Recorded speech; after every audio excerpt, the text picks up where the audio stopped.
Hello दोस्तों, आपका स्वागत है RCY इंस्पिरेशनल चैनल में। बहुत समय पहले की बात है। गौतम बुद्ध अपने शिष्यों के साथ एक गांव से गुजर रहे थे। बुद्ध जहां भी जाते, उनके अनुयायी और लोग उनके उपदेश सुनने के लिए बड़ी संख्या में इकट्ठा होते।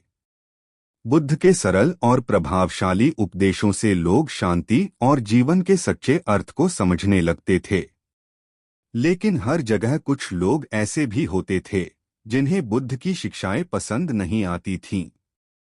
एक दिन जब बुद्ध एक गांव में ठहरे हुए थे, एक व्यक्ति गुस्से में उनके पास आया। वह व्यक्ति बुद्ध को देखकर बेहद क्रोधित हो गया और उसने उन्हें बुरा भला कहना शुरू कर दिया।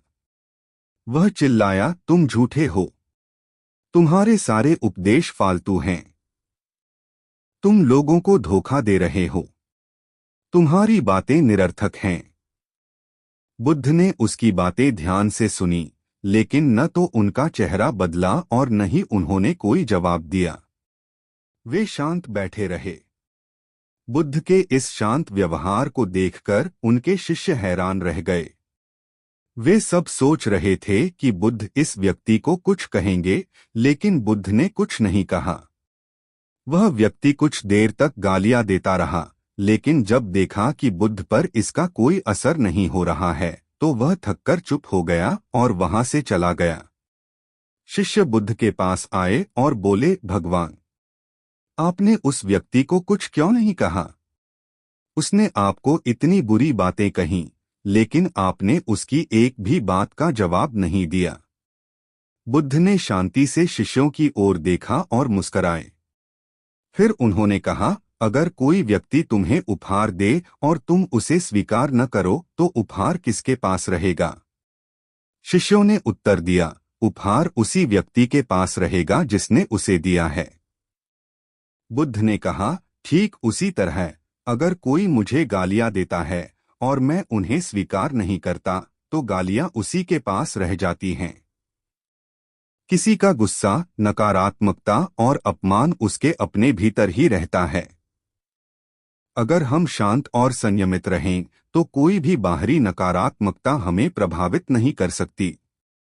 शिष्यों ने बुद्ध की बात को ध्यान से सुना।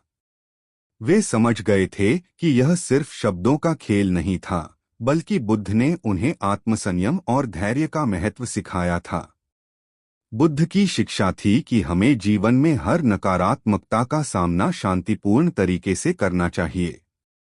अगर हम दूसरों की बातों को व्यक्तिगत रूप से लेते हैं और उनका बुरा मानते हैं, तो हम खुद ही अपना मानसिक संतुलन खो देते हैं। लेकिन अगर हम आत्मसंयम रखते हैं, तो कोई भी हमें हमारे मार्ग से भटका नहीं सकता।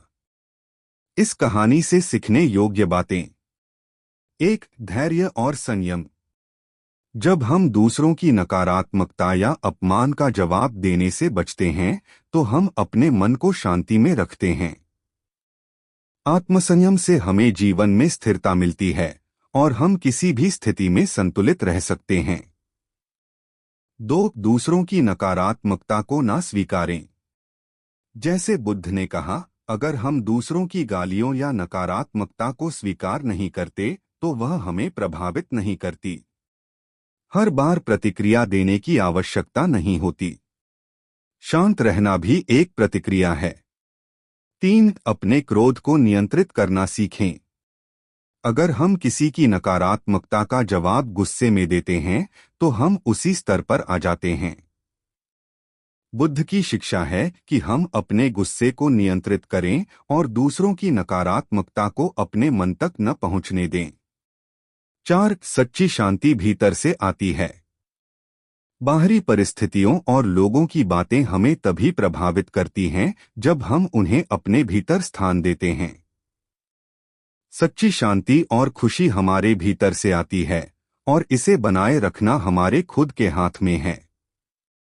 5. किसी भी स्थिति में सकारात्मक दृष्टिकोण अपनाएं।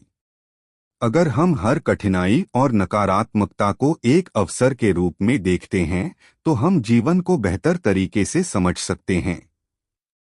गौतम बुद्ध ने दिखाया कि जीवन में हर स्थिति में शांत और संयमित रहना ही सही रास्ता है।